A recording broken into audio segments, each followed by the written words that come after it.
Hello, कैसे हैं आप लोग। मैं हूं उपेंद्र सिंह और जैसा कि आप देख रहे हैं 7 अक्टूबर 2023 से एक युद्ध चल रहा है मिडिल ईस्ट में, मध्य पूर्व में, इजराइल और हमास के बीच, या ये कहें कि इजराइल और गाजा पट्टी के बीच। जैसा कि आप जानते हैं, आप पढ़ रहे हैं, लगातार टेलीविज़न देख रहे हैं कि 7 अक्टूबर को हमास मिलिटेंट्स ने आक्रमण किया था इजराइल के ऊपर और उसके रिटेलिएशन में इजराइल लगातार बमबारी कर रहा है गाजा पट्टी के ऊपर। और अब उसने कहा है कि उत्तरी गाजा से लोग खाली करें और दक्षिणी गाजा की तरफ चले जाएं। तो इस बमबारी और युद्ध के बीच एक बड़ा प्रश्न खड़ा हो रहा है और प्रश्न ये है जिसे खड़ा किया है अमेरिका की निक्की हेली ने, जो कि रिपब्लिकन पार्टी की प्रेसिडेंट की उम्मीदवार हैं।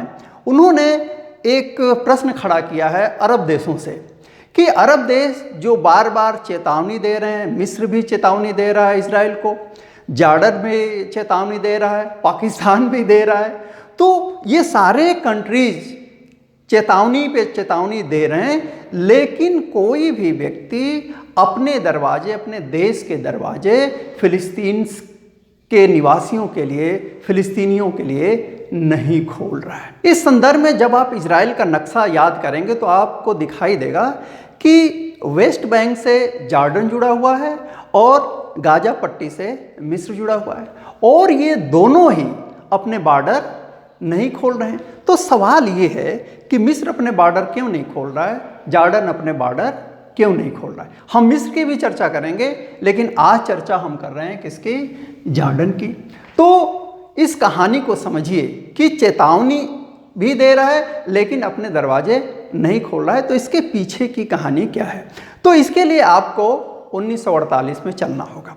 1948 में 14 मई 1948 को क्रिएशन हुआ था इजराइल का।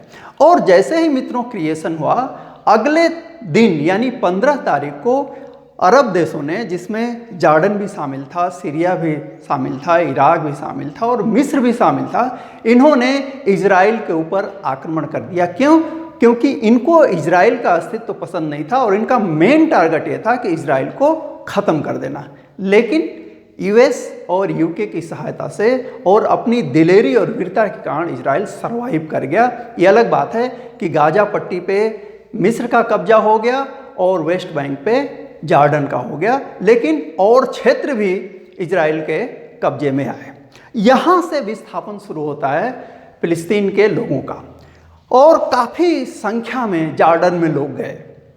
बाद में 1967 का जो युद्ध हुआ, आप जानते हैं, वो बड़ा वन साइडेड था, 6 डे वार उसको कहते हैं। और इस वार का जो परिणाम निकला हुआ यह कि गाजा पट्टी पे भी अधिकार हो गया इजराइल का और जो वेस्ट बैंक था इंक्लूडिंग यरूशलेम, उस पर भी उसका अधिकार हो गया। तो एक बड़ा विस्थापन पुनः हुआ। और यदि हम टोटल देखें तो आज जॉर्डन में करीब 20 लाख फिलिस्तीन के लोग निवास करते हैं, पहली बात। दूसरी बात ये कि पूरे अरब कंट्री में या पूरी दुनिया में एकमात्र जॉर्डन ऐसा देश है जिसने फिलिस्तीन के शरणार्थियों को सिटीजनशिप दी, नागरिकता दी। कब से? 48 और 67 के बीच जितने भी लोग गए उनको नागरिकता दी। और आज हालात ये हैं कि लगभग 50% फिलिस्तीनियन हैं वहाँ पे, वहाँ की आबादी में। लेकिन अब जो जॉर्डन अपना बॉर्डर नहीं खोल रहा है, उसके पीछे की असली कहानी सुनिए। जब ये 67 में विस्थापित हुए तो फिर इन्होंने का मतलब ये होता है कि उस समय पीएलओ था और उसका एक सहयोगी संगठन था, popular front for liberation of Palestine.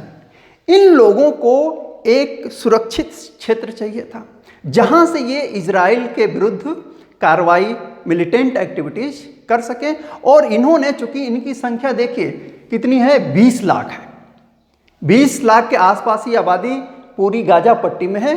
तो इन्होंने सोचा ये कि जॉर्डन में हम बड़ी स्ट्रेंथ में हैं, तो क्यों ना हम यहीं अपना एक टेरिटरी डेवलप करें। और 68 के बाद ये वहाँ के शासन, यानी उस समय जो किंग थे किंग हुसैन, उनके खिलाफ इन्होंने षड्यंत्र करना शुरू किया। षड्यंत्र में पहला प्रयास ये था कि किंग हुसैन को, शाह हुसैन को सत्ता से हटाया जाए। ये सफल नहीं हो पाया, तो इन्होंने 1970 में 2 बार यह प्रयास किया कि इनकी हत्या कर दी जाए।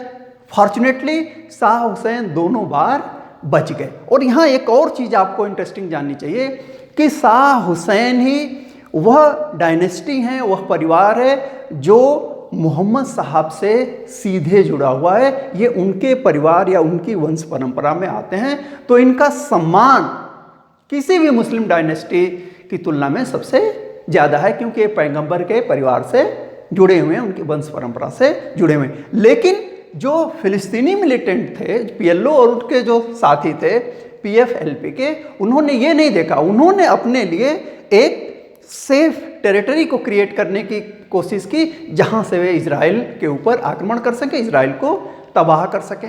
यहां से शुरू होता है एक क्लैश, किसके बीच?